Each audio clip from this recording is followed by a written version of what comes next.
जी हाँ साथियों, फिर से स्वागत है हमारे चैनल पर एक और नई वीडियो में। आज फिर एक नई कहानी को लेकर उपस्थित हैं। आज की कहानी का शीर्षक है राजधर्म।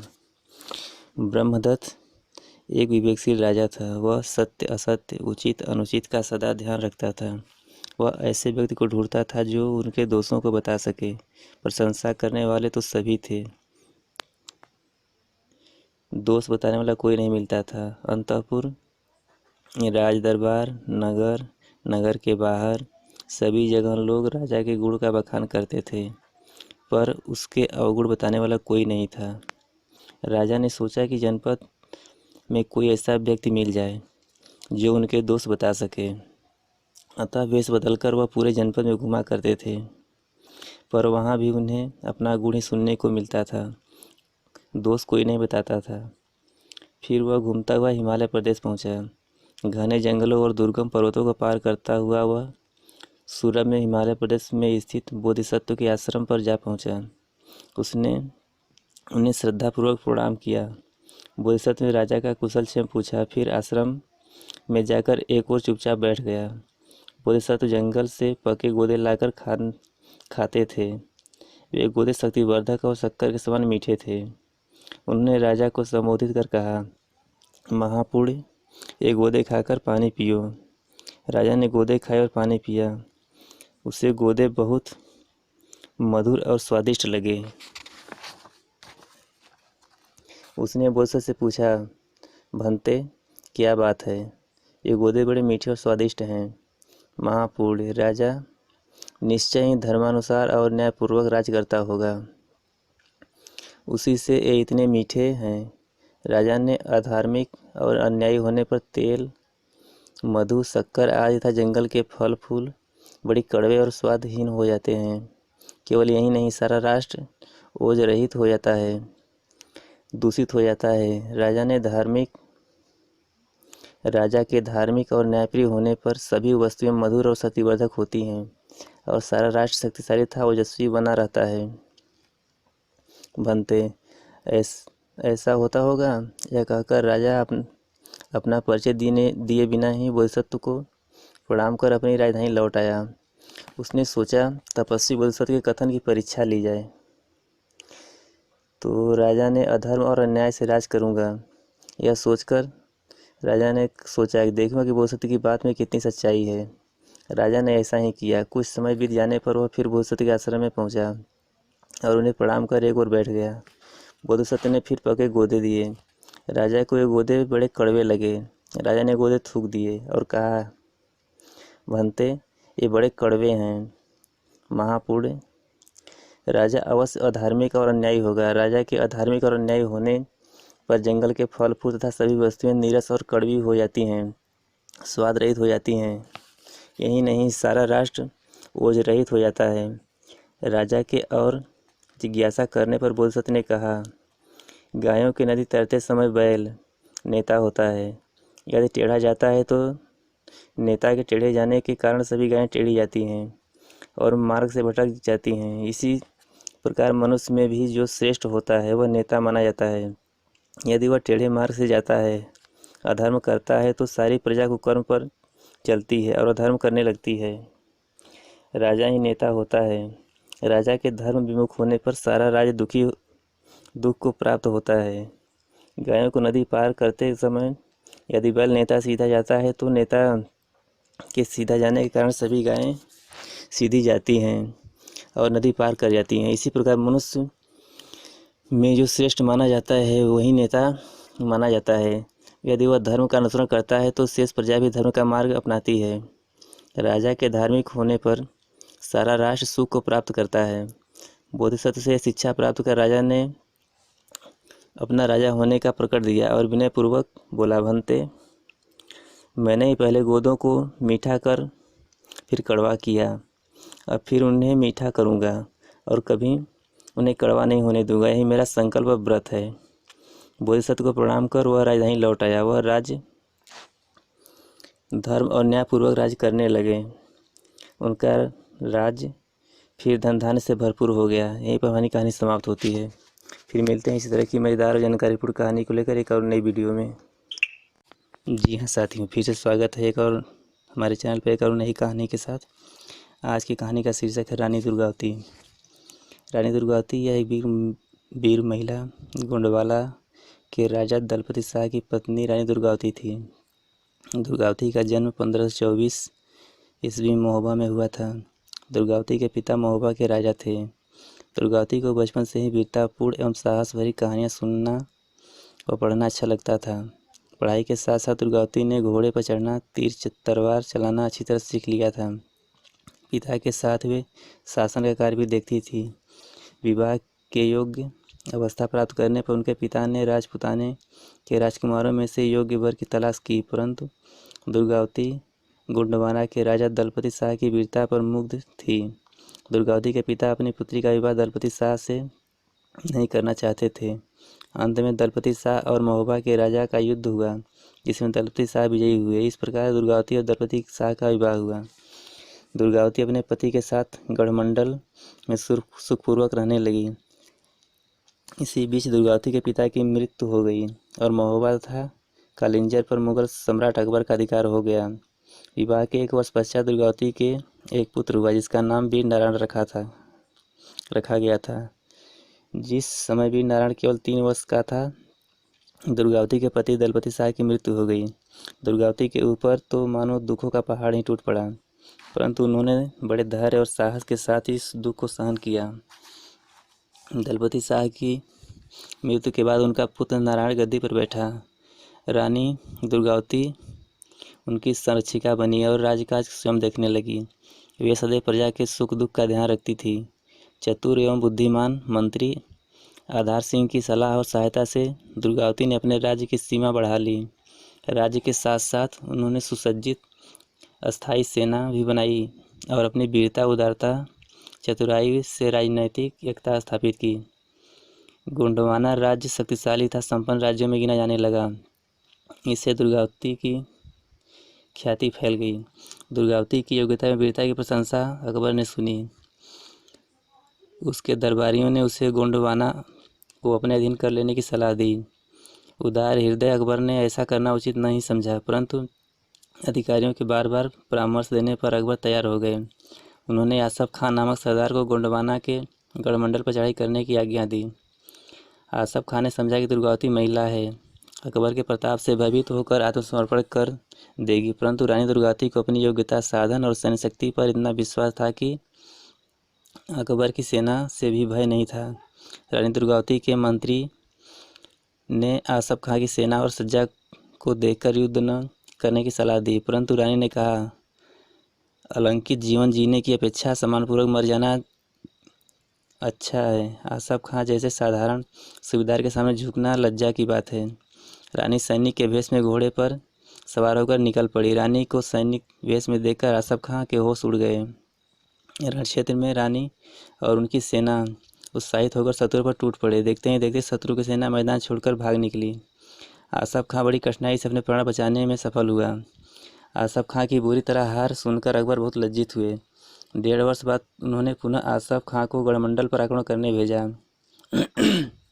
रानी तथा आसफ खां की सेना के बीच घमासान युद्ध हुआ। तोपों का वार होने पर भी रानी ने हिम्मत नहीं हारी। रानी हाथी पर सवार होकर सेना का संचालन कर रही थी। उन्होंने मुगल तोपचियों का सिर काट डाला। यह देखकर आसफ खां की सेना फिर भाग खड़ी हुई। 2 बार हारकर आसफ खां लज्जा और ग्लानि में भर गया। रानी दुर्गावती अपनी राजधानी में विजय उत्सव मना रही थी। उसी समय गढ़मंडल के एक सरदार ने रानी को धोखा दे दिया। उसने गढ़मंडल का सारा भेद आसफ खां को बता दिया। आसफ खां ने अपनी हार का बदला लेने के लिए तीसरी बार गढ़मंडल पर आक्रमण किया। रानी ने अपने पुत्र के नेतृत्व में सेना भेजकर स्वयं एक टुकड़ी का नेतृत्व संभाला। दुश्मनों के छक्के छूटने लगे। इसी बीच रानी ने देखा कि उनका 15 वर्षीय पुत्र घायल होकर घोड़े से गिर गया है। रानी बेइज्जत न हुई।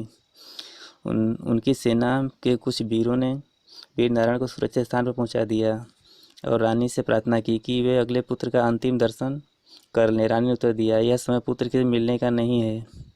मुझे खुशी है कि मेरे वीर पुत्र ने युद्धभूमि में वीरगति पाई है, अतः मैं उसे देवलोक में ही मिलूंगी। वीरपुत्र की स्थिति देखकर रानी दुगने पराक्रम से तलवार चलाने लगी। दुश्मनों के सिर जमीन पर गिरने लगे। तभी दुश्मनों का एक बाण रानी की आंख में जा लगा, दूसरा तीर रानी की गर्दन में लगा। रानी समझ गई कि अब मृत्यु निश्चित है। यह सोचकर कि जितने भी दुश्मन की पकड़ में न आऊं यह सोचकर कि जीते जी दुश्मनों की पकड़ में न आऊं, उन्होंने अपनी तलवार से अपनी छाती में भोंक ली और अपने प्राणों की बलि दे दी। रानी दुर्गावती लगभग 16 वर्षों तक संरक्षिका के रूप में शासन किया। भारत के इतिहास में रानी दुर्गावती का चांद बीबी ही ऐसे वीर महिलाएं थी जिन्होंने अकबर की शक्तिशाली सेना का सामना किया तथा मुगलों के राज्य विस्तार को रोका। अकबर ने अपने शासनकाल में बहुत सी लड़ाइयाँ लड़ी, किंतु गढ़मंडल के युद्ध में मुगल सम्राट के दांत खट्टे कर दिए। रानी दुर्गावती के अनेक गुण थे। वीर और साहसी होने के साथ ही वे त्याग और ममता की मूर्ति थी। राजघराने में रहते हुए भी उन्होंने बहुत सादा जीवन व्यतीत किया। राज्य के कार्य देखने के बाद वे अपना समय पूजा पाठ और धार्मिक कार्यों में व्यतीत करती थी। भारतीय नारी की वीरता तथा बलिदान की यह घटना सदैव अमर रहेगी। यहीं पर कहानी हमारी समाप्त होती है। फिर मिलते हैं एक नई कहानी में।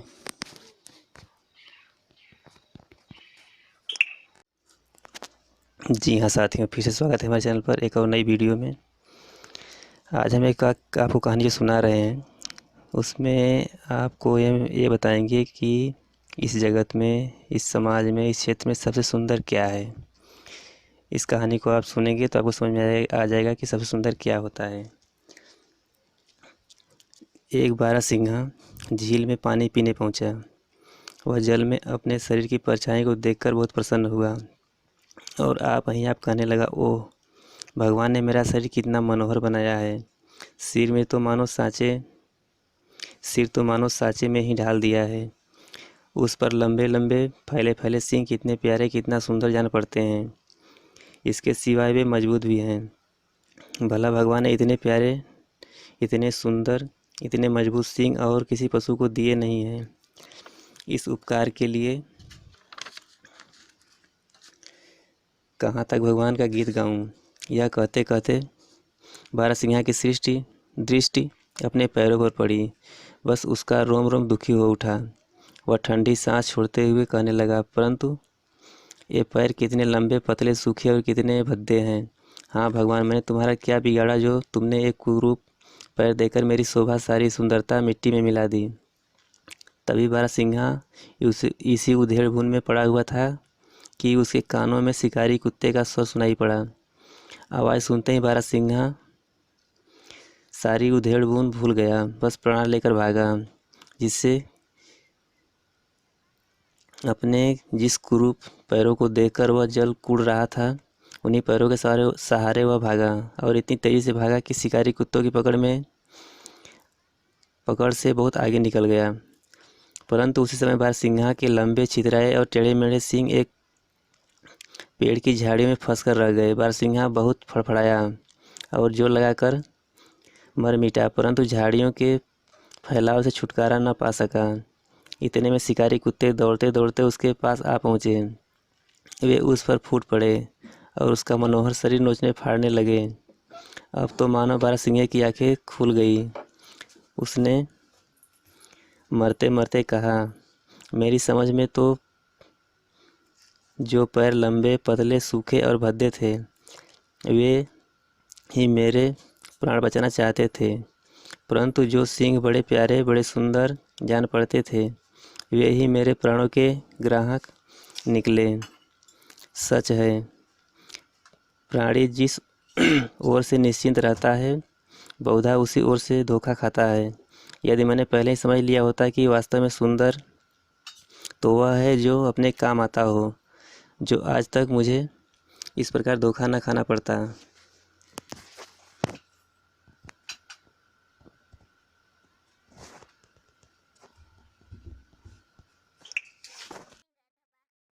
जी हाँ साथियों, फिर से स्वागत है हमारे चैनल पर एक और नई वीडियो में। आज हम आपको सुनाते हैं कहानी जिसमें आपको पता चलेगा कि सुख क्या होता है। तो हम कहानी स्टार्ट करते हैं। गरीब लकड़हारा लकड़ियाँ काटने के लिए जंगल में पहुंचा। नदी किनारे एक सूखा हुआ वृक्ष खड़ा था। लकड़हारा उसी वृक्ष पर चढ़ा और उसकी मोटी मोटी डालियां काटने लगा। अचानक उसके हाथ से कुल्हाड़ी छूटी और नदी की धारा में जा गिरा। लकड़हारा क्या करता, वह वृक्ष के नीचे उतरा, उसके तन से लिपट कर बैठ गया और फूट फूट कर रोने लगा। उसका रोना सुना तो नदी में रहने वाले देवता का हृदय पसीज उठा। वे नदी से बाहर निकल कर आए, लकड़हारे के पास जा खड़े हुए और उससे पूछने लगे, तुम इस तरह क्यों रो रहे हो भाई? लकड़हारे ने कहा, महाराज, मैं गरीब लकड़हारा हूँ। दिन भर वन में लकड़ियाँ काटता हूँ और शहर में ले जाकर बेच देता हूँ। अब कैसे लकड़ियाँ काटूंगा और कैसे अपना तथा अपने बाल बच्चों का पेट पालूंगा? यह सुनते ही उसने उसे समझाया, तो इस तरह क्यों आंसू बहाते हो? हम अभी नदी में गोता लगाते हैं और तुम्हारा कुल्हाड़ा निकाल लाते हैं। उसके बाद देवता नदी में गोता मारकर एक सोने की कुल्हाड़ी निकाल लाए और लकड़हारे को दिखाकर पूछने लगे, यही तुम्हारी कुल्हाड़ी है? लकड़हारे ने उत्तर दिया, नहीं महाराज। देवता ने दूसरी बार नदी में गोता मारकर एक चांदी की कुल्हाड़ी निकाल लाए और लकड़हारे को दिखाकर पूछा, लो देखो भाई, कहीं यह तो तुम्हारी कुल्हाड़ी नहीं है? लकड़हारे ने उत्तर दिया, नहीं महाराज, यह कुल्हाड़ी मेरी नहीं है। देवता ने तीसरी बार नदी में गोता मारकर एक लोहे की कुल्हाड़ी निकाल लाए और लकड़हारे को दिखाते हुए पूछा, क्या यह कुल्हाड़ी ही तुम्हारी है नहीं है? लकड़हारे ने आनंद से लकड़हारे का चेहरा चमक उठा। उसने प्रसन्न मन से उत्तर दिया, जी महाराज, यही मेरी कुल्हाड़ी है। लकड़हारे की सत्यवादिता देखकर देवता बहुत प्रसन्न हुआ और उसे तीनों कुल्हाड़ी देते हुए बोला, तुम बड़े सत्यवादी हो, हम तुम्हारा सम्मान करते हैं और प्रसन्नता से तुम्हें तीनों कुल्हाड़ी पुरस्कार में देते हैं। हमारी दया से अब तुम सदा सुखी रहोगे। जब लकड़हारा गांव में लौटा तो उसने एक कहानी अपने मिलने जुलने वालों को सुनाई। बस एक आदमी का लोभ जाग उठा। वह दूसरे दिन कुल्हाड़ी लेकर वन में पहुंचा और लकड़ियां काटने लगा। उसी समय वृक्ष पर चढ़ा, परंतु उसने लकड़ियां काटते काटते कुल्हाड़ी जानबूझकर नदी में फेंक दी। उसके बाद वह वृक्ष से नीचे उतरा और उसे तने से टिक कर लगा माथा पीट कर रोने। उस आदमी के रोने धोने की आवाज़ सुनते ही देवता नदी से बाहर निकल कर आए और उसने बोले, तुम क्यों रो रहे हो भाई? उसने अपने रोने धोने का कारण बताया। बस देवता नदी में गोता मारकर सोने की कुल्हाड़ी निकाल लाए और उससे बोले, देखो, जान पड़ता है यही तुम्हारा कुल्हाड़ी है। उस आदमी ने आनंद से उछलकर कहा, हाँ महाराज, यह मेरी कुल्हाड़ी है, लाइए कृपा कर दीजिए। देवता ठाका मारकर हंसे और बोले, बदमाश, चला है हमारी आंखों में धूल झोंकने? झूठा कहीं का, जाए अब कभी तू इस पर हमारी दया न अब कभी तुझ पर हमारी दया न होगी। यह कहकर देवता नदी में चले गए, फिर कभी निकल कर बाहर नहीं आए और झूठा आदमी अपनी करतूत पर माथा पीटता ही रह गया। तो आपको ये समझ में आया होगा कि जो कहानी का शीर्षक है सत्यवादी सुख पाता है, तो किस तरह से सुख पाता है। तो यहीं पर कहानी समाप्त होती है। फिर मिलते हैं इसी तरह की एक और कहानी लेकर के नई वीडियो में।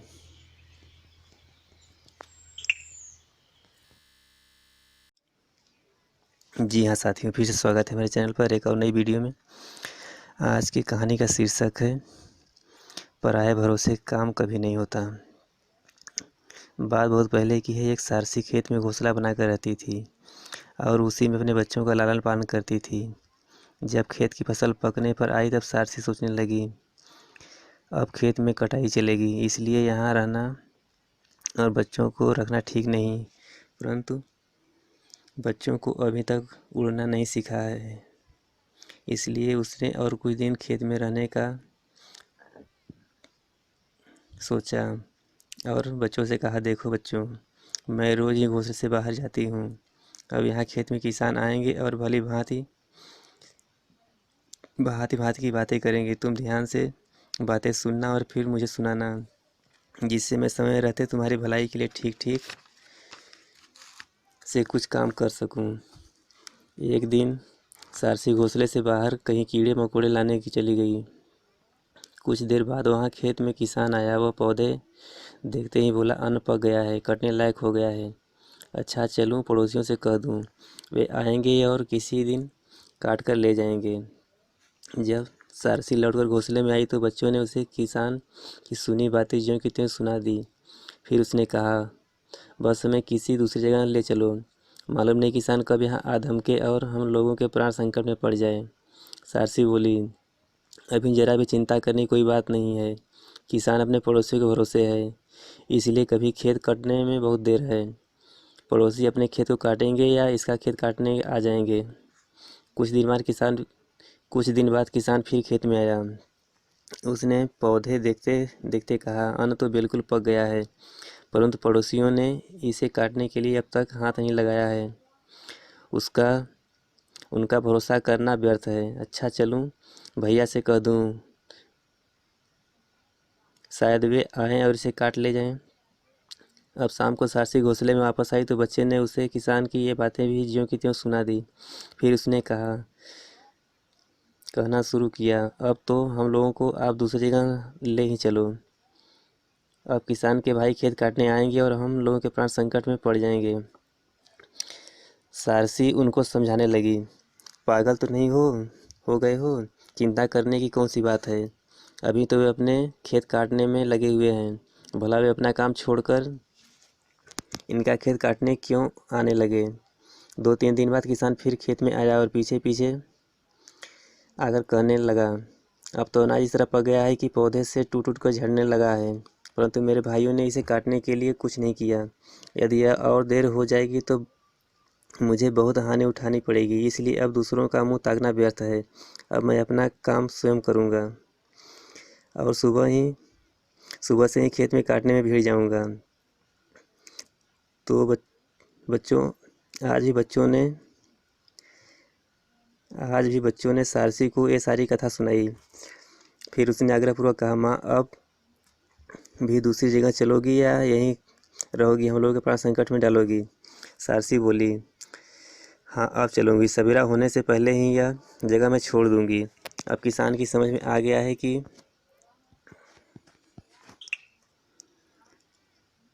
अपना काम पराये भरोसे नहीं होता है, इसलिए वह कल अवश्य स्वयं काटने के लिए आएगा। तो इस तरह से अपना काम स्वयं करना चाहिए, किसी की और के ऊपर नहीं छोड़ना चाहिए। हमारी कहानी यहाँ पर समाप्त होती है। अगर वीडियो पसंद आए तो लाइक करें, चैनल को सब्सक्राइब करें। फिर मिलते हैं इस तरह की और एक कहानी को लेकर के नई कहानी में। जी हाँ साथियों, फिर से स्वागत है हमारे चैनल पर एक और नई मज़ेदार और जानकारीपूर्ण मनोरंजनपूर्ण वीडियो के साथ। आज फिर एक कहानी लेकर उपस्थित हैं जिसका शीर्षक है, स्कूल मुझे अच्छा लगने लगा। जब तोतो चांद ने नए स्कूल का गेट देखा तो वह ठिठक गई। अब तक जिस स्कूल में वह जाती रही थी उसका गेट सीमेंट से 2 बड़े खंभों से बना हुआ था और गेट पर बड़े बड़े अक्षरों में स्कूल का नाम लिखा था। पर इस स्कूल का गेट तो पेड़ के 2 तनों का था, उन पर टहनियाँ और पत्ते भी थे। अरे यह गेट तो बढ़ रहा है, तो चांद ने कहा। यह बढ़ता जाएगा और एक दिन शायद टेलीफोन के खंभे से भी ऊंचा हो जाएगा। गेट के ये 2 खंभे असल में पेड़ ही थे जिनकी जड़ें मौजूद थी। कुछ और पास पहुंचने पर तोतो चांद ने अपनी गर्दन टेढ़ी कर स्कूल का नाम पढ़ना चाहा। टहनी पर टंगी नाम की तख्ती की हवा से टेढ़ी हो गई थी। तोमोए गाकुएन। तोतो चांद माँ से पूछना चाहती थी कि तोमोए का मतलब क्या होता है। तभी अचानक उसे एक चीज़ दिखी और उसे लगा जैसे वह सपना देख रही हो। वह बैठ गई ताकि झाड़ियों के बीच से अच्छी तरह देख पाए। उसे अपने आंखों पर विश्वास नहीं हो रहा था। माँ, क्या वह सचमुच ही रेलगाड़ी है? देखो वहाँ स्कूल के मैदान में। स्कूल के कमरों की जगह रेलगाड़ी के 6 बेकार डिब्बे काम में लाए जाते थे। तो चांद को लगा ऐसा तो सपनों में ही होता होगा, रेलगाड़ी में स्कूल। डिब्बों की खिड़कियां सूरज की प्रातःकालीन धूप से चमक रही थी, लेकिन झाड़ियों के बीच से झांकती गुलाबी गालों वाली एक नन्ही लड़की की आंखें और भी अधिक चमक रही थी। क्षण भर बाद ही तो चांद खुशी से चिल्लाई और रेलगाड़ी के डिब्बे की ओर भागी। भागते भागते मुड़कर ही माँ से कहा, आओ जल्दी करो, बिना हिले डुले खड़ी इस गाड़ी में हम झट से चढ़ जाते हैं।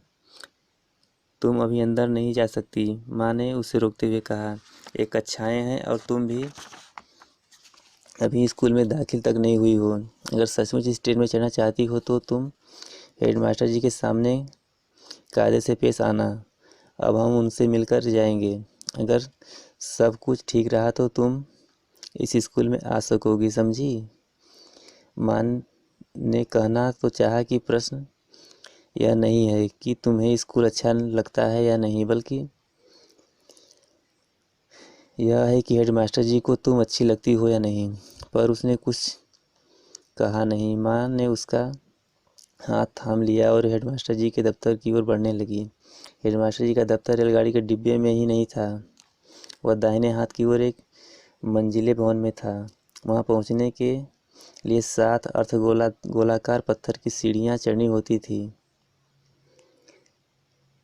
दोनों चाय माँ से अपना हाथ छुड़ाकर सीढ़ियों पर चढ़ने लगी। अचानक वो रुकी और मुड़ी। क्या हुआ? माँ ने पूछा। मन में भय था कि कहीं तोतो चान ने स्कूल के बारे में अपना विचार न बदल लिया हो। सबसे ऊपरी सीढ़ी पर चढ़ी तोतो चान गंभीरता से फुसफुसाई, जिसने हम मिलने जा रहे हैं जरूर स्टेशन मास्टर होंगे। माँ धीरज वाली थी, साथ ही मजाक करना भी आता था। वो झुकी अपना चेहरा तोतो चान के चेहरे के पास ले गई और फुसफुसाई। क्यों? तोतो चान ने धीरे से कहा, तुमने कहा था कि वे हेडमास्टर हैं, पर अगर वे इन सारे रेलगाड़ी के डिब्बों के मालिक हैं तो वे स्टेशन मास्टर हुए ना। माँ को मानना पड़ रहा था कि रेलगाड़ी के डिब्बों में स्कूल चलाना कुछ अनूठी बात थी, पर फिलहाल समझाने का समय नहीं रहा। माँ ने सिर्फ इतना ही कहा, तुम अपने उनसे ही क्यों नहीं पूछ लेती? पर तुम अपने डैडी के बारे में क्या सोचती हो? वे वायलिन बजाते हैं और उनके पास ढेरों वायलिन है, पर इससे अपना घर वायलिन की दुकान तो नहीं बन जाती? हाँ, दुकान तो नहीं बन जाता अपना घर। तोतो चान ने माँ का हाथ थामते हुए सहमति जताई। जब माँ और तोतो चान दफ्तर में घुसी तो कुर्सी पर बैठे सज्जन उठ खड़े हुए। उनके सिर पर बाल कम तो चले गए थे, कुछ दांत भी गायब थे, पर चेहरा उनका स्वस्थ लगता था। बहुत लंबे भी नहीं थे वे सज्जन, पर उनके कंधों और बाहों की मजबूती लगती थी। जल्दी ही झुककर तोतो चान ने नमस्ते किया और तब उत्साह से पूछा, आप स्कूल मास्टर हैं या स्टेशन मास्टर? माँ अकुलाई, पर इससे पहले कि वो कुछ सफाई देती सज्जन हंस पड़े और बोले, मैं स्कूल का हेड मास्टर हूँ। तोतो चान की खुशी का ठिकाना न रहा। मुझे बड़ी खुशी हुई, उसने कहा, क्योंकि मैं अब आपसे कुछ मांगना चाहती हूँ। मैं आपके स्कूल में पढ़ना चाहती हूँ। हेडमास्टर जी ने तोतो चान को कुर्सी पर बैठने को कहा। फिर माँ की ओर मुड़कर वे बोले, आप घर जा सकती हैं, मैं तोतो चान से बात करना चाहता हूँ। तोतो चान को थोड़ी सी उलझन हुई, पर उसने सोच कर देखा तो लगा कि वे सामने बैठे सज्जन से बात करना उसे बुरा नहीं लगेगा, तो इसे अपना तो मैं इसे आपके पास छोड़े जा रही हूँ, माँ ने कहा और दफ्तर से निकलकर दरवाज़ा बंद कर दिया। हेडमास्टर जी ने एक कुर्सी खींची और तोतो चान की कुर्सी के सामने रखी। जब दोनों आमने सामने बैठ गए तो उन्होंने कहा, अब तुम मुझे अपने बारे में सब कुछ बताओ, कुछ भी जो तुम बताना चाहो बताओ, जो मुझे अच्छा लगे वो बताऊं। तोतो चान ने सोचा कि ये प्रश्न करेंगे और उससे उत्तर देने होंगे, पर जब उसने यह कहा गया कि तुम किसी भी चीज़ के बारे में बोल सकती है तो उसे बड़ा अच्छा लगा। वह तुरंत बोलने लगी। उसने जो कुछ कहा वह था कि काफ़ी गड़बड़, पर वह अपनी पूरी ताकत से बोलती गई। उसने हेडमास्टर जी को बताया कि जिस ट्रेन पर चढ़कर वे आए थे वह कितनी तेज़ी से चली थी। उसने बताया कि उसमें टिकट बाबू से कहा था कि वे उसमें टिकट न ले, पर उन्होंने उसकी बात नहीं मानी। उसने बताया कि उसके दूसरे कमरे की शिक्षिका कितनी सुंदर हैं, अबाबिल का घोंसला कैसा है, उसका भूरा कुत्ता राखी कैसे कैसे करिश्मे दिखा सकता है। उसने बताया कि वह कैंची मुंह में डालकर चलाया करती थी, पर उसकी शिक्षिका ने उसे ऐसा करने से मना किया था, क्योंकि उसे डर था कहीं तोतो चान की जीभ न कट जाए, पर वह फिर भी वैसा करती रही। उसने बताया कि वह नाक कैसे सिनक लेती है, क्योंकि उसकी बहती नाक अगर माँ देख लेती है तो उसे डांट लगती है। उसने बताया कि पापा कितने अच्छे तैराक हैं और वे गोता भी लगा सकते हैं। वह लगातार बोलती गई। हेड मास्टर जी कभी हंसते, कभी सिर हिलाते और कहते, अच्छा फिर? तो चांद इतनी खुश थी कि वह आगे बोलती ही जाती। बोलते बोलते आखिर उसके पास बोलने को कुछ भी नहीं बचा। अब उसका मुंह बंद था। वह अपने दिमाग पर जोर डाल रही थी कि सोच रही थी कि आगे क्या कहूँ। और मुझे और कुछ बताने को तुम्हारे पास क्या कुछ भी नहीं है? हेडमास्टर जी ने पूछा। ऐसे में चुप रहना कितने शर्म की बात है। तो चांद ने सोचा, कितना अच्छा मौका है, क्या वह किसी भी चीज़ के बारे में और कुछ भी नहीं बता सकती? उसने मन ही मन सोचा। अचानक उसे कुछ सूझा। हाँ, वो अपनी फ्रॉक के बारे में बताएगी जो उसने पहन रखी थी। वैसे उसके ज़्यादातर कपड़े माँ खुद सीती थी, पर यह फ्रॉक दुकान से खरीदी हुई थी। जब भी वो दोपहर के बाद स्कूल से घर लौटी थी तो अक्सर उसके कपड़े फटे होते थे। माँ को समझ नहीं आता था कि वे ऐसे कैसे फटे होंगे। उसने हेडमास्टर को बताया कि ऐसा कैसे हो जाता था। असल में उसके कपड़े इसलिए फटते थे क्योंकि वह दूसरों के बगीचों में झाड़ियों के बीच में घुसती थी। साथ ही वह खाली ज़मीन पर चारों ओर लगे कटीले तारों के नीचे घुसती थी। इसलिए आज सुबह जब तैयार होने की बारी आई तो माँ की सिली हुई सारी फ्राकें फटी निकली और उसे यह खरीदी हुई थी फ्राक पहननी पड़ी। फ्राक पर लाल और स्लेटी रंग के चेक बने थे। कपड़ा जर्सी का है। फ्राक इतनी बुरी भी नहीं है, पर माँ को लगता है कि कॉलर पर कड़े लाल फूल को फूहड़ है। माँ को कॉलर पसंद नहीं है। तो चांद ने कॉलर उठाकर हेडमास्टर जी को दिखाया, लेकिन इसके बाद खूब सोचने पर भी तोतो चांद को कुछ और न सूझा। उससे इस बात से दुख हुआ होगा कि लेकिन तभी हेडमास्टर जी उठ खड़े हुए। उन्होंने अपना प्यार भरा हाथ उसके सिर पर रखा और कहा, जब तुम इस स्कूल की छात्रा हो अब तुम इस स्कूल की छात्रा हो। ठीक यही शब्द थे उनके। और उस समय तोतो चांद को लगा कि वह जीवन में पहली बार किसी ऐसे व्यक्ति से मिली है जो उनकी सच से अच्छा लगता हो। असल में इससे पहले किसी ने उसे इतनी देर बोलने या सुनने नहीं सुना होगा। और उसे सुनते समय हेडमास्टर जी ने एक बार भी जमाई नहीं ली, न ही उनके चेहरे पर अरुचि का भाव आया। शुरू से अंत तक उसे सुनना उतना ही अच्छा लगा जितना कि उसे बोलना। हेडमास्टर के सामने वह अपने आप को सुरक्षित महसूस कर रही थी। वह बहुत खुश थी। वह हमेशा हमेशा के लिए उसने साथ ही रहना चाहती थी। ये भावनाएं थी तो चांद की उस पहले दिन हेडमास्टर शशांकु कोसायाबी के बारे में। सौभाग्य से हेडमास्टर जी की भावनाएं भी उसके प्रति ऐसी ही व्यक्त थी। यहीं पर हमारी कहानी समाप्त होती है। फिर मिलते हैं इस तरह की मज़ेदार और जानकारी पूरी वीडियो के साथ। जी हाँ साथियों, फिर से स्वागत है हमारे यूट्यूब चैनल पर एक और नई मनोरंजक जानकारीपूर्ण कहानी के साथ। आज की कहानी है कुछ हमारे देश के प्राचीन काल की महान नारियों के बारे में। जैसा कि आप जानते हैं कि ये हमारा देश नारी प्रधान देश है, तो उसी संबंधित एक कहानी आपको हम सुनाते हैं। वैदिक काल में ऐसी एक ज्ञानवती महिला हुई है जिसका नाम है गार्गी। गत्र गोत्र में जन्म लेने के कारण इसे गार्गी कहा जाता है। गार्गी अत्यंत शिक्षित विदुषी महिला थी। एक बार राजा जनक ने यज्ञ किया। उसमें देश भर के प्रखंड विद्वान उपस्थित हुए। राजा जनक के मन में यह इच्छा जागृत हुई कि जो विद्वान यहाँ आए हैं पता लगाया जाए कि इसमें सर्वश्रेष्ठ विद्वान कौन है। इसके लिए उन्होंने अपनी गौशाला में 1000 गायों के सींगों में 10-10 तोला सोना बंधवा दिया और घोषणा की कि जो सर्वश्रेष्ठ विद्वान हो वह इन सब गायों को ले जाए। सभी विद्वान घबरा गए, क्योंकि गायें ले जाने का अर्थ था स्वयं को सर्वश्रेष्ठ विद्वान साबित करना। जब कोई भी गाय लेने आगे नहीं बढ़ा तो याज्ञवल्क्य ने अपने शिष्यों से कहा, उठो और गायों को ले चलो।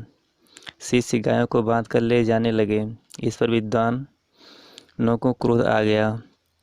उन्होंने बिगड़ कर कहा, याज्ञवल्क्य से पूछा, क्या तुम इतनी बड़ी सभा में स्वयं को सबसे बड़ा विद्वान समझते हो? याज्ञवल्क्य ने विनम्रतापूर्वक उत्तर दिया, यह बात नहीं है। यहाँ उपस्थित सभी विद्वानों को मैं प्रणाम करता हूँ। मैं गायें इसलिए ले जा रहा हूँ क्योंकि मुझे इसकी आवश्यकता है। फिर क्या था, सभी विद्वान चिल्ला उठे, हमसे शास्त्रार्थ करो। याज्ञवल्क्य इस बात पर सहमत हो गए और विनम्रता पूर्वक सभी विद्वानों के प्रश्नों का उत्तर देने लगे।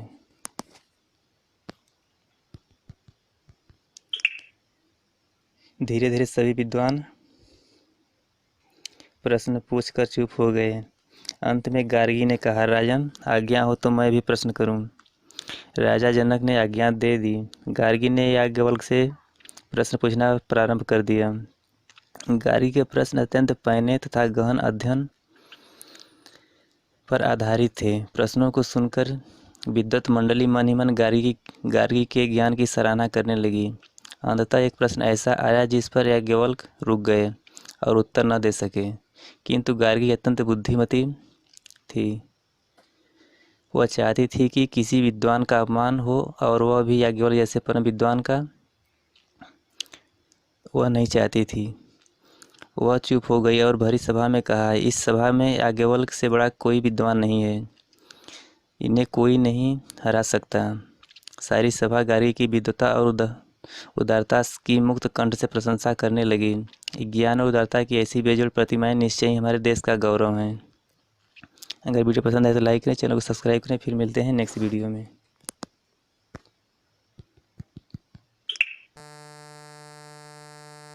जी हाँ साथियों, फिर से स्वागत है हमारे चैनल पर एक और नई कहानी में।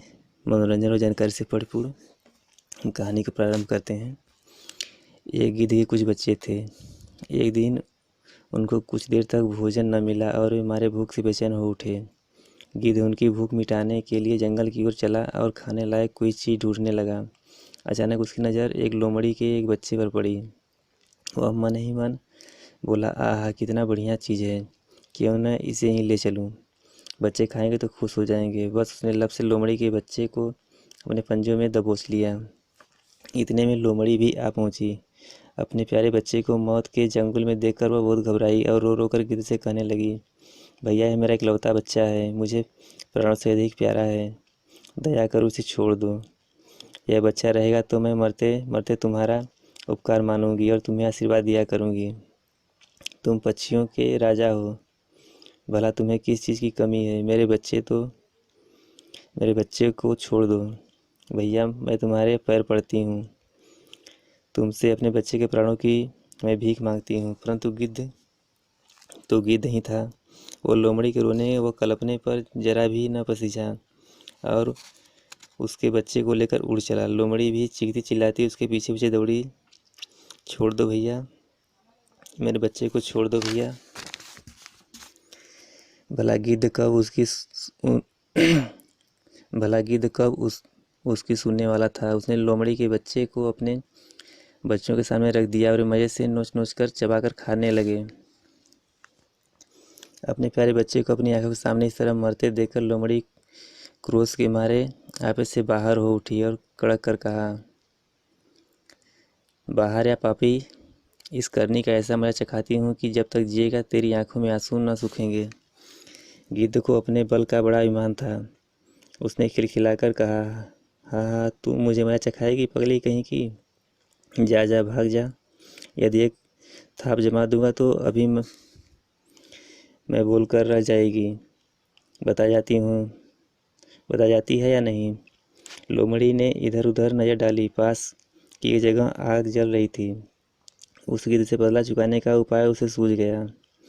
उसने जल्दी ही बहुत सी लकड़ियाँ बटोरकर उस वृक्ष के चारों ओर जमाई और उसमें थोड़ी सी आग रख दी। लकड़ियों के देखते देखते आग पकड़ ली और उसकी लपटें आकाश को छूने लगी। तब क्या था, गिद्ध फुर से उड़ गया, एक और भाग निकला, परंतु उसके बच्चे अभी उड़ना नहीं जानते थे, इसलिए वे आग में झुलस गए। झुलस झुलस कर धरती पर गिरने लगे और लोमड़ी उनको एक एक कर सटकने लगी। उसने गिद्ध से कहा, देखा तुमसे कैसा बदला चुकाया मैंने। गिद्ध का ईमान चूर चूर हो गया। वह रोते रोते बोला, बहन, मैंने जैसा किया वैसा फल पाया। कहावत भी है कि जैसी करनी वैसी भरनी। यदि मैं पहले ही समझ लेता कि भगवान ने किसी को हानि पहुंचाने के लिए नहीं दी है तो ऐसा न होता। तो यहीं पर हमारी कहानी समाप्त होती है। फिर मिलते हैं इस तरह की और मज़ेदार कहानी को लेकर के। जी हाँ साथियों, फिर से स्वागत है हमारे चैनल पर। एक और मज़ेदार और जानकारीपूर्ण कहानी को लेकर उपस्थित हैं। आज की कहानी का शीर्षक है जलपरी। कहानी यूं ही स्टार्ट होती है। शीला और मीरा अपने स्कूल के छात्रों के साथ एक सुंदर द्वीप पर पिकनिक मनाने गए थे। उस द्वीप पर एक बूढ़ा उन्हें घूरता दिखाई देता था, इसलिए उस बूढ़े को देखने की उत्सुकता से शीला और मीरा घूमने निकल पड़े। एक सुनसान जगह पर उन्होंने एक जलपरी को बैठा देखा। शीला और मीरा दबे पांव जलपरी तक पहुंच गई। तभी मीरा का पांव एक पत्थर से जा टकराया और वह गिर पड़ी। किसी के गिरने की आवाज़ सुनकर जलपरी पानी में कूद गई। पास ही खड़ी नाव में बैठकर उन्होंने जलपरी का पीछा किया। जलपरी एक पहाड़ी गुफा में चली गई। शीला ने नाव में पड़ी रस्सी का एक कोना एक चट्टान से बांधा।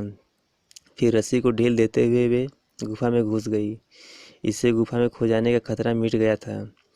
लेकिन थोड़ी दूर जाने के बाद उसे पता चला कि किसी ने रस्सी काट दी है। पर क्यों, कौन है वह? वे गुफा की भूल-भुलैया में फंस गई। उसे लगा कि गुफा से अब निकल नहीं पाएंगे। तभी जलपरी पानी से निकली और उसे रास्ता दिखाती हुई गुफा से बाहर निकाल लाई। फिर वह पानी में कूद गई। गुफा से निकलकर वे सीधे कैंप की ओर चली गई। तभी उसी बूढ़े को आता देख वह एक झाड़ी में छिप गई। बूढ़ा तेज कदमों से बढ़ता हुआ चला आ रहा था। दोनों ने उसका पीछा किया।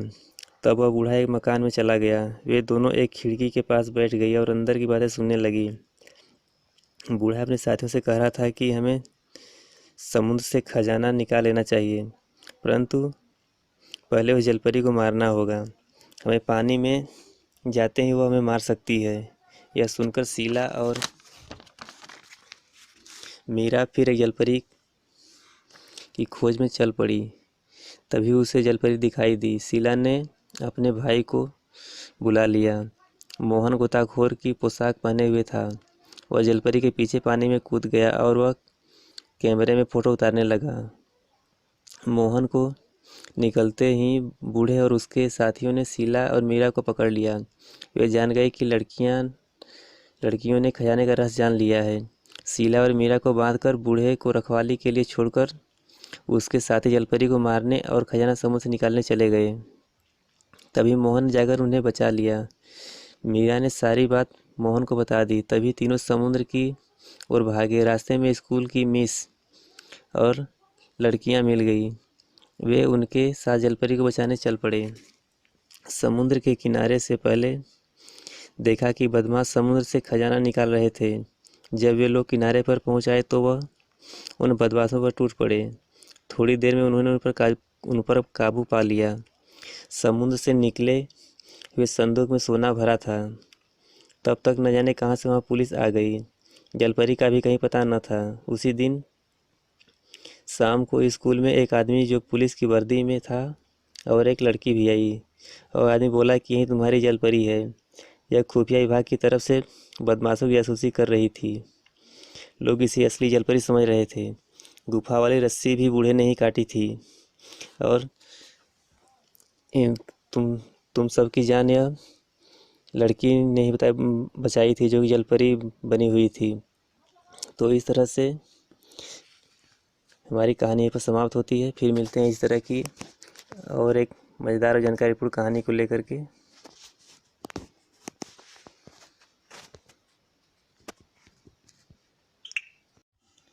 जी हाँ साथियों, फिर से स्वागत है हमारे चैनल पर।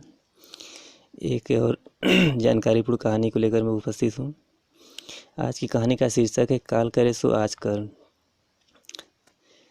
सिपाही बहुत बलवान था, बहुत बहादुर था, बहुत लड़ने वाला था।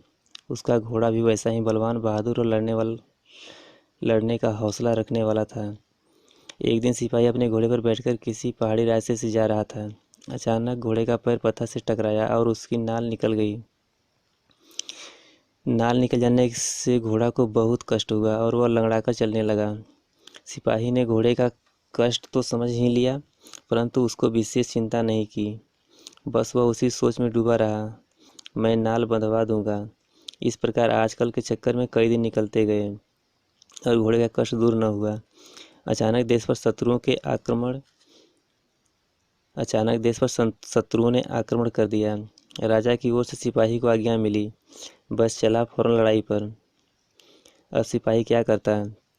इतना समय ही कहाँ था जो घोड़े के पैर में नाल बंधवा पाता, परंतु लड़ाई पर तो जाना ही था। इसलिए वह उसी लंगड़ाते हुए घोड़े पर बैठा और दूसरे सिपाहियों के साथ चल पड़ा।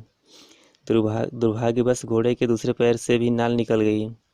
पहले वह 3 पैर से कुछ चल भी लेता था, परंतु अब 2 पैर से क्या कर पाता। किसी तरह आगे बढ़ता रहा। देखते देखते शत्रु सामने आ गए। वे इतनी संख्या में अधिक थे कि उनके सामने सिपाही के साथी ठहर भी न सके। वे फौरन अपने अपने घोड़े दौड़ाकर लड़ाई के मैदान से भाग निकले, परंतु वह सिपाही कैसे भागता? उसका लंगड़ा घोड़ा जहाँ का तहाँ खड़ा रहा। सिपाही ने दुख से हाथ मलते हुए कहा, यदि मैं आजकल के चक्कर में न पड़ता तो उसी दिन अपने घोड़े के पैरों में नाल बंधवा देता, तो आज इस विपत्ति में मैं न फंसता। तो इस तरह से किसी भी काम को आज जो करना है उसे अभी करना चाहिए, कल के लिए नहीं छोड़ना चाहिए। यही हमारी कहानी समाप्त होती है। फिर मिलते हैं इस तरह की मज़ेदार कहानी को लेकर के अगली वीडियो में। जी हाँ साथियों, फिर से स्वागत है हमारे चैनल पर एक और नई वीडियो में। हम आपको बताते हैं कि जितना अगर मिले उसमें ही संतोष करना चाहिए, नहीं तो कुछ ऐसा ही हाल होगा। एक कुत्ता किसी घर में घुसा और वहाँ आधी रोटी पा गया। बस वह उसे मुंह में दबाकर घर से बाहर निकला और तेज़ी से नदी की ओर चला गया, इस विचार में कि नदी में उस पार पहुँचूँगा तो आराम से किसी झाड़ी बैठूँगा और स्वाद ले लेकर यह आधी रोटी खाऊँगा। कुत्ता भागते भागते नदी के किनारे पहुँचा, फिर नदी में घुसा और उसे जल्दी जल्दी पार करने लगा। अचानक उसने नदी के साफ पानी में अपनी परछाई देखी। अपनी परछाई के मुंह में आधी रोटी दबी देखी। बस उसने लोभ किया। उसके आनंद की सीमा न रही। उसको समझ में एक ही बात आई, पानी के भीतर कोई दूसरा कुत्ता मुंह में आधी रोटी दबाए चला जा रहा है। यदि मैं उस पर हमला कर दूं और उससे यह आधी रोटी छीन लूं तो कितने मज़े में रहूं। आधी रोटी के बदले एक पूरी पा जाऊंगा, फिर वह रोटी खूब मज़े ले लेकर चबाऊंगा, खाऊंगा। मन में यह विचार आते ही कुत्ता अपनी परछाई पर झपट पड़ा और आंखें निकालकर गुर्रा कर उठाकर भौं भौं करने लगा। परंतु यह क्या, कुत्ते के गुर्राने के लिए ज्यों ही अपना मुंह खोला त्यों ही वह आधी रोटी भी उसके दांतों की पकड़ से छूटकर नदी में जा गिरी और गिरते ही रोटी धारा में न जाने कहाँ गायब हो गई। कुत्ता मुंह बाए कुछ देर तक घाट में बहती हुई रोटी को देखता रहा, फिर ठंडी सांस लेते हुए बोला, बुरा हो इस लोभ का, मैं इसके फंदे में क्या फंसा, अच्छा भला घाटा के रास्ते में उतर गया। आधी रोटी बढ़ाकर एक रोटी कर नहीं सका, उल्टे उससे भी मैंने हाथ धो बैठा। सच है, जो निश्चय को छोड़कर अनिश्चितता की पाने की आशा में दौड़ता है वह अनिश्चित तो पाता ही नहीं, निश्चित भी खोकर गवाता है। किसी ने खूब सच ही कहा है, आधी छोड़ पूरी को जाए, आधी मिले न पूरी खाए। तो एक हमारी कहानी समाप्त होती है। फिर मिलते हैं इस तरह की एक और कहानी में। जी हाँ साथियों, फिर से स्वागत है एक और मज़ेदार और जानकारीपूर्ण कहानी को लेकर के आज हम जानकारी या कहानी सुनेंगे मीराबाई के बारे में। मीराबाई मेवाड़ के जागीरदार रतन जी के घर एक साधु आकर ठहरे। उनके पास श्री कृष्ण की एक सुंदर मूर्ति थी। रतन जी की पुत्री को वह मूर्ति बहुत पसंद आई। उन्होंने साधु से मूर्ति मांगी, पर साधु ने मना कर दिया। वो नन्ही सी बच्ची मूर्ति पाने के लिए हट कर बैठी और खाना पीना छोड़ दिया। रात को साधु जी को स्वप्न दिखा कि वह मूर्ति बालिका को दे दो। आखिरकार विवश होकर साधु ने वह मूर्ति उस बच्ची को दे दी। मूर्ति पाकर बच्ची बहुत प्रसन्न हुई और श्री कृष्ण की अन्यत्र भक्त बन गई। बड़ी होकर ही बच्ची श्री कृष्ण की श्रेष्ठ उपासिका मीरा के रूप में प्रसिद्ध हुई। मीरा का जन्म 1498 ईस्वी में राजस्थान में हुआ था। मीराबाई मेवाड़ के रतन सिंह राठौर की एकमात्र कन्या थी। बचपन में ही मीराबाई की माता की मृत्यु हो गई, अतः मीरा का पालन पोषण उनके दादा राव दूधा जी ने किया। राजदूधा जी वैष्णव भक्त थे। उनका अधिकांश समय भगवान की उपासना में बीतता था। मीरा पर अपने दादा के विचारों और क्रियाओं का प्रभाव पड़ा और वहीं यहीं से उनकी भक्ति भावना जागृत हुई। मीराबाई का विवाह चित्तौड़ के राणा सांगा के जेठ पुत्र महाराज कुंवर भोजराज से हुआ। दोनों सुखी जीवन बिताने लगे। वे सदा पति की सेवा में लगी रहती थी। विवाह के बाद भी उसकी उपासना में कमी नहीं हुई। मीरा की भक्ति से इसके पति भी प्रसन्न रहते थे। दुर्भाग्यवश विवाह के केवल 10 वर्ष बाद ही इनके पति का स्वर्गवास हो गया। इससे मीराबाई के जीवन में बड़ा परिवर्तन आया। पति की मृत्यु के बाद वे श्री कृष्ण की पूजा और आराधना में और भी लीन रहने लगी। इनकी भक्ति की चर्चा सुनकर दूर दूर से साधु संत इनके दर्शन के लिए आने लगे। भजन गाते हुए भी कभी ये भक्ति के भाव विह्वल होकर नाचने लगती। संतों की मंडली भी इनके साथ भक्ति भाव में डूबकर नाचने लगती। मीराबाई के ससुराल वालों को यह बात पसंद नहीं थी। उनके पति के छोटे भाई राणा विक्रम ने मीराबाई को तरह तरह से कष्ट देना प्रारंभ कर दिया, परंतु परिवार द्वारा जितना भी अधिक विरोध किया गया, मीराबाई का श्री कृष्ण के प्रति लगा उतना ही बढ़ता गया।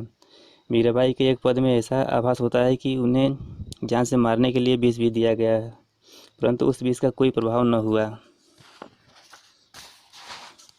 मीराबाई बहुत निर्भीक महिला थी। रूढ़िवादी राज परिवार की बहू होने के बावजूद उन्होंने अपने भक्ति और आदर्शों के लिए गलत परंपराओं को तोड़ा। वे परिवार वालों के दुर्व्यवहार से दुखी होकर वृंदावन और बाद में द्वारिका चली गई। उन्होंने अपना शेष जीवन भक्तों की भांति व्यतीत किया। उनके द्वारिका पहुंचने पर पूरी द्वारिका नगरी भक्ति संगीत से सराबोर हो गई। जब मीराबाई श्री कृष्ण के प्रेम में तल्लीन होकर अपनी रचनाएं गाती तो संपूर्ण नगरवासी उसके साथ मगन होकर नाचे गाने लगते थे। मीरा रोज द्वारिकाधीश के मंदिर में दर्शन करती। अपने गिरधर गोपाल के प्रति मीरा का प्रेम व भक्ति दिनों दिन बढ़ती गई। अपने जीवन के अंतिम समय तक वे द्वारिका में ही रही। यहीं उनका देहावसान हो गया।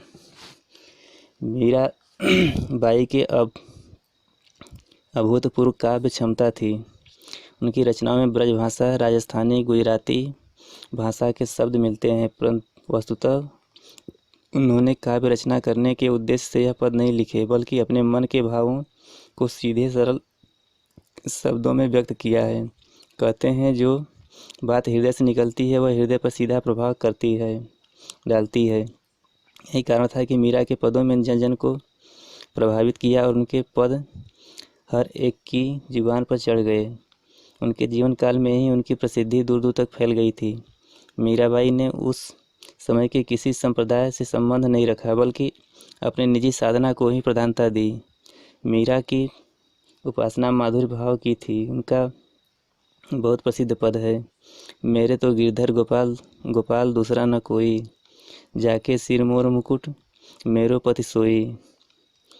उनकी कविताएं भगवान श्री कृष्ण के प्रति उनके अनन्य प्रेम का उद्गार है।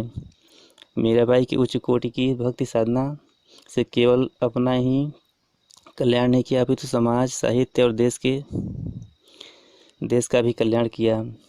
उन्हें संपूर्ण समाज को गौरवान्वित किया। उनके पद हिंदी साहित्य की अमूल्य निधि है। यहीं पर हमारी कहानी समाप्त होती है। फिर मिलते हैं अगली कहानी में। जी हाँ साथियों, फिर से स्वागत है हमारे चैनल पर एक और नई वीडियो में। आज हम आपको बताएंगे कि मित्रता किससे करनी चाहिए। हम एक आपको कहानी सुनाते हैं, इससे आपको स्पष्ट समझ में आ जाएगा कि नहीं मित्रता किससे करनी चाहिए। चूहे और मेंढक की भेंट हुई और वह दोनों देखते ही देखते बहुत गहरे मित्र बन गए। चूहे ने कहा, चलो भाई विदेश चलें, सुख से कमाए खाएंगे, यहाँ तो पेट भर भोजन के लाले पड़े हैं। मेंढक ने जवाब दिया, बात तो बड़े पते की कहते हो, बस चलो अभी चलें, परंतु चलने से पहले एक काम करें, हम दोनों एक मजबूत और मोटे धागे से अपनी अपनी कमर बांध लें। ऐसा होने से हम दोनों सदा एक साथ रहेंगे, कभी आपस में नहीं बिछड़ेंगे और सुख दुख में एक दूसरे के काम आ सकेंगे। चूहे को यह सलाह इतनी पसंद आई कि वह फौरन कहीं से एक मोटा और मजबूत धागा ढूंढ लाया। फिर उसे अपने कमर में एक छोर बांध लिया और दूसरी छोर मेंढक के कमर में बांधने को बोला। लो झटपट बांध लो और चलो, देर ना करो। मेंढक ने फुदकते हुए कहा, हम बढ़ते हैं, तो हमारे पीछे पीछे दौड़ लगाते चले आओ। इस प्रकार दोनों दोस्त एक दूसरे को बांधकर विदेश की ओर चल पड़े। रास्ते में एक नाला पड़ा। उसका गहरा नीला पानी देखते ही चूहा घबरा कर बोला, भैया मेंढक, हम तो इसे पार कर न सकेंगे। मेंढक एक छलांग मारकर पानी में जा गिरा। उसके साथ चूहा भी खींचकर पानी में जा पहुंचा। मेंढक जरा बिगड़ कर बोला, मरे क्यों जाते हो, तैरते तैरते चले आओ ना। तैरना न जानते हो तो ऐसा करो, हमारी पीठ पर आ बैठो, हम तुम्हें बड़ी सरलता से उस पार पहुंचा देंगे। बीच धार में तो जो शैतानी सूझी तो मेंढक तड़ाप से पानी के भीतर चला गया और चूहे को पानी के भीतर खींचने लगा। बेचारा चूहा लगा अपने बचाव की कोशिश करने और गिड़गिड़ाने लगा, लेकिन मेंढक, भैया मुझ पर दया करो, पानी के ऊपर आ जाओ, नहीं तो हम डूब मरेंगे। परंतु मेंढक को तो मज़ा आ रहा था, भला वह चूहे की चीख पुकार को कब सुनता। चूहा बेचारा उस तरह रो रो कर कहता रहा, मान जाओ भैया मान जाओ, लेकिन मेंढक ने एक न सुनी। तनिक तो मित्रता निभाओ, जो हमारे प्राणों के ग्रह, यूँ तो हमारे प्राणों के ग्राहक क्यों बने पड़े हो। बूढ़े पुराने लोग ठीक ही कह गए हैं, समान स्वभाव वाले से ही मित्रता करो, नहीं तो बाद में पछताना ही पड़ता है। जैसा कि मेंढक और चूहे के साथ हुआ था। मेंढक और चूहे की खींचातानी से पानी में इतनी हलचल मची हुई थी कि उसी समय आकाश में एक चील उड़ी जा रही थी। वह चूहे को देखते फौरन उस पर टूट पड़ी और उसे अपने पंजे में दबोच कर उड़ गई। मेंढक चूहे की कमर से तो बंधी ही थी, वह भी साथ में उसके साथ साथ चील का शिकार हो गया। तो इसीलिए कहा गया है कि समान भाव वालों से समान रहने वालों के साथ ही दोस्ती करना चाहिए। तो आपको समझ में आ गया होगा कि मित्रता समान स्वभाव वालों से ही करनी चाहिए। अगर वीडियो पसंद है तो लाइक करें, चैनल को सब्सक्राइब करें। फिर मिलते हैं नेक्स्ट वीडियो में इसी तरह की और एक जानकारीपूर्ण मनोरंजक वीडियो को लेकर के। जी हाँ साथियों, फिर से स्वागत है हमारे यूट्यूब चैनल पर एक और नई कहानी में। आज की एक और मज़ेदार और रोमांचक कहानी है। बहुत समय पहले की बात है। एक आश्रम का वातावरण हवन की सुगंध से भरा हुआ था। दूर दूर के काफ़ी ऋषि मुनि महात्माओं को यज्ञ में बुलाया गया था। चारों ओर वेद मंत्रोच्चारण की ध्वनि गूंज रही थी। यह विश्वजित यज्ञ था जो महर्षि वाजश्रवा के द्वारा कराया जा रहा था। कई दिनों तक यज्ञ चलता रहा। यज्ञ की समाप्ति पर महर्षि ने अपनी सारी संपत्ति और गायों को यज्ञ करने वालों को दक्षिणा के रूप में दान देकर संतुष्ट होने का निर्णय लिया। नचिकेता महर्षि बालश्रवा के पुत्र थे। बालक नचिकेता को गायों को दान में दिया जाना अच्छा नहीं लगा, क्योंकि ये गायें बूढ़ी और दुर्बल थी। उन्होंने सोचा, पिताजी जरूर भूल कर रहे हैं। पुत्र होने के नाते उन्हें इस भूल के बारे में बताना चाहिए। नचिकेता पिता के पास गए और बोले, पिताजी, आपने जिस वृद्ध और दुर्बल गायों को दान में दिया है, उनकी अवस्था ऐसी नहीं थी कि वे दूसरों को दी जाए। महर्षि बोले, मैंने प्रतिज्ञा की थी कि मैं अपनी सारी संपत्ति दान कर दूंगा। गायें भी तो ये मेरी संपत्ति हैं। यदि मैं दान न करता तो मेरा यज्ञ अधूरा रह जाता। नचिकेता ने कहा, मेरे विचार से दान में वही वस्तु देनी चाहिए जो उपयोगी हो तथा दूसरों के काम आ सके। फिर मैं तो आपका पुत्र हूँ, बताइए आप मुझे किससे देंगे? महर्षि ने नचिकेता की बात का कोई उत्तर नहीं दिया, परंतु नचिकेता ने बार बार वही प्रश्न दोहराता रहा।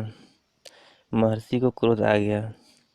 वे झल्लाकर बोले, जा, मैं तुझे यमराज को देता हूँ। नचिकेता आज्ञाकारी बालक थे।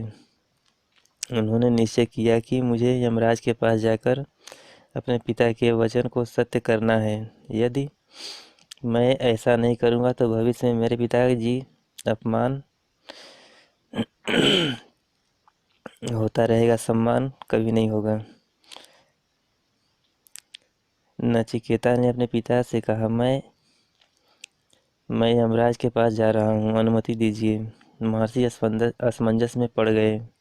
काफ़ी सोच विचार के बाद उन्होंने हृदय को कठोर करके उन्हें यमराज के पास जाने की अनुमति दे दी। नचिकेता यमलोक पहुंच गए, परंतु यमराज वहां नहीं थे।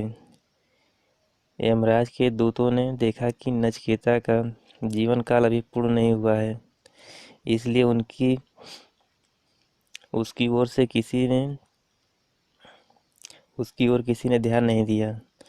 लेकिन नचिकेता 3 दिन तक यमलोक के द्वार पर ही बैठे रहे।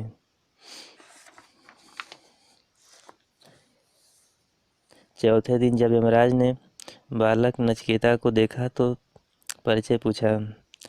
नचिकेता निर्भर होकर विनम्रता से अपना परिचय दिया और यह भी बताया कि वह अपने पिताजी की आज्ञा से यहाँ आए हैं। यमराज ने सोचा कि यह पितृभक्त बालक मेरे यहाँ अतिथि है। मैंने और मेरे दूतों ने घर आए हुए इस अतिथि का सत्कार नहीं किया। उन्होंने नचिकेता से कहा, हे ऋषि कुमार, तुम मेरे द्वार पर 3 दिनों तक भूखे प्यासे पड़े रहे, मुझसे 3 वर मांग लो।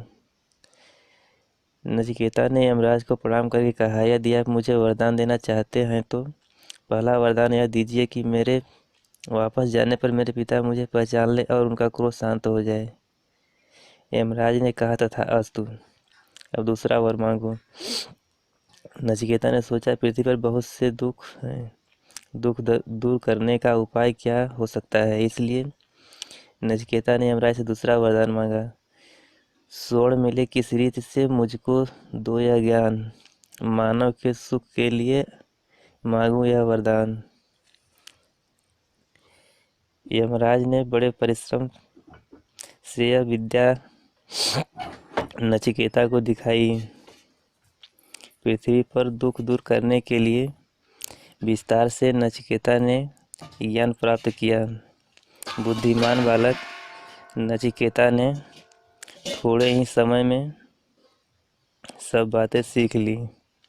नचिकेता की एकाग्रता और सिद्धि देखकर यमराज बहुत प्रसन्न हुए। उन्होंने नचिकेता से तीसरा वरदान मांगने को कहा। नचिकेता ने कहा, मृत्यु क्यों होती है? मृत्यु के बाद मनुष्य का क्या होता है? वह कहाँ जाता है? यह प्रश्न सुनते ही यमराज चौंक पड़े। उन्होंने कहा, संसार की जो चाहो वह मांग लो, परंतु यह प्रश्न मत पूछो।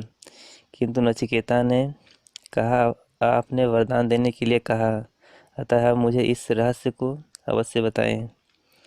नचिकेता की दृढ़ता और लगन को देखकर यमराज को झुकना पड़ा। उन्होंने नचिकेता को बताया कि मृत्यु क्या है, उसका असली रूप क्या है।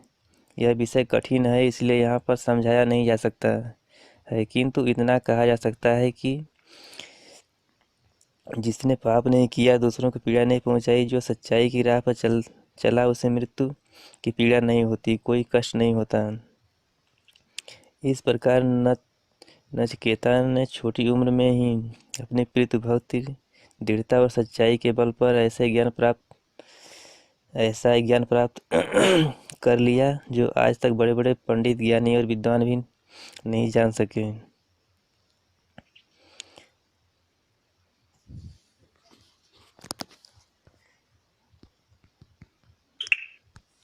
अगर वीडियो पसंद आए तो लाइक करें, चैनल को सब्सक्राइब करें। फिर मिलते हैं नेक्स्ट वीडियो में। जी हाँ साथियों, फिर से स्वागत है हमारे चैनल पर एक और नई वीडियो में।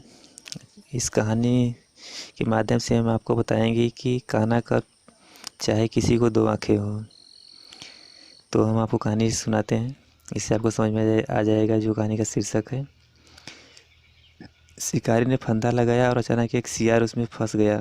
अब तो सियार बहुत घबराया और फंदे से छूटने के लिए लगा उछल कूद मचाने, परंतु उसकी उछल कूद ने कुछ काम न दिया।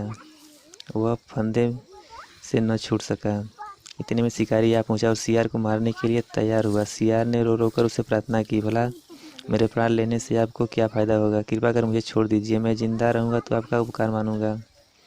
सियार ने रोने गिड़गिड़ाने पर शिकारी को दया आ गई। उसने सियार को छोड़ दिया, परंतु उस सियार की पूँछ काट ली। सियार पूँछ खोकर वहाँ से भागा और दुखी होकर मन में सोचने लगा, पूँछ कट जाने से मेरी सारी सुंदरता नष्ट हो गई। अब मैं कैसे अपने जाति भाइयों के सामने जाऊंगा और कैसे उन्हें मैं अपना दुख दिखाऊंगा। जब वह मुझसे पूछेंगे कि अरे तेरी पूँछ कहाँ गई, तो मैं उनको क्या जवाब दूंगा। हाय हाय, इससे तो यही अच्छा था कि शिकारी मुझे जान से मार डालता। आखिर सियार की समझ में एक बात आई, यदि मेरे साथ जाति भाई अपनी अपनी पूँछ कटवा लो तो कैसा रहे। वाह, तब तो सभी सुंदरता नष्ट हो जाएगी और वे मेरे ही समान दिखने लगेंगे। फिर मुझे इनके बीच रहते शर्म नहीं आएगी। बस पूँछ कटा सियार जंगल में घुसा और हुआ हुआ की आवाज़ लगाने लगा। इधर से दूसरे सियार भी हुआ हुआ की आवाज़ लगाई और वे उसकी ओर दौड़ पड़े। जब सब सियार इकट्ठे हो गए तो पूँछ कटे सियार ने अकड़कर फटकारना शुरू किया। भाइयों, जरा मेरी पूँछ की ओर देखिए, बताइए कहाँ गई, और मैंने कटवा कर फेंक दी। आप पूछेंगे क्यों? अच्छा सुनिए, आपको मैं बताता हूँ। बात यह है कि पूँछ एक बेकार बोझ के समान हमारे पीछे लटकी हुई है, फिर इससे हमारी सुंदरता भी नष्ट होती है। आदमी को देखिए, आदमी कभी पूँछ नहीं रखता और सदा पूँछ की हंसी उड़ाता है। पूँछ न रखने से ही आदमी इतना सुंदर दिखता है, इसलिए मैंने अपनी पूँछ कटवा कर फेंक दी है। अब मैं सुंदर तो दिखता ही हूँ, बड़े आराम से भी रहता हूँ। बस आप लोग भी अपनी अपनी पूँछ कटवा कर यह बेकार का बोझ शरीर से दूर कर दीजिए। मेरे समान सुंदर बनिए और आराम से रहिए। पूँछ कटे सियार का व्याख्यान सुनते सुनते एक बूढ़ा सियार जोर से हंसा और बोला, भाइयों, यह पूँछ कटा बिल्कुल झूठ बोल रहा है, इसका व्याख्यान बिल्कुल झूठ है। किसी तरह इसकी पूँछ कट गई है और उसे शर्म मालूम होती है, इसलिए ये बातें बना रहा है और हम लोगों को बुद्धू बना रहा है। मेरा कहना मानो, उसकी बातों में आने की आवश्यकता नहीं है। भला कान्हा कब चाहेगा कि किसी की दो आंखें हो। वह तो यही चाहेगा कि मेरी तरह सभी एक आंख वाले हो। यदि उसकी पूँछ फिर से निकल आए तो यह उस तरह नहीं की नसीहतें भूल जाएगा। उसके बाद बूढ़े सियार ने लाल लाल आंखें दिखाते हुए पूँछ कटे सियार से कहा, अबे पूँछ कटे, तू यहाँ से जाएगा भी या व्याख्यान ही फटकारता रहेगा, चल हट, मुँह काला कर। यह सुनते ही पूँछ कटे सियार ने शर्म से सिर झुकाते हुए अपनी राह कर ली। तो जो प्रश्न कहानी से पहले हमने कहा था कि कान्हा कब चाहे किसी को दो आँख हो, तो इसका उत्तर आपको मिल गया होगा। तो यही हमारी कहानी समाप्त होती है। फिर मिलते हैं इस तरह की एक और जानकारीपूर्ण और मनोरंजक कहानी को लेकर के अगली वीडियो में।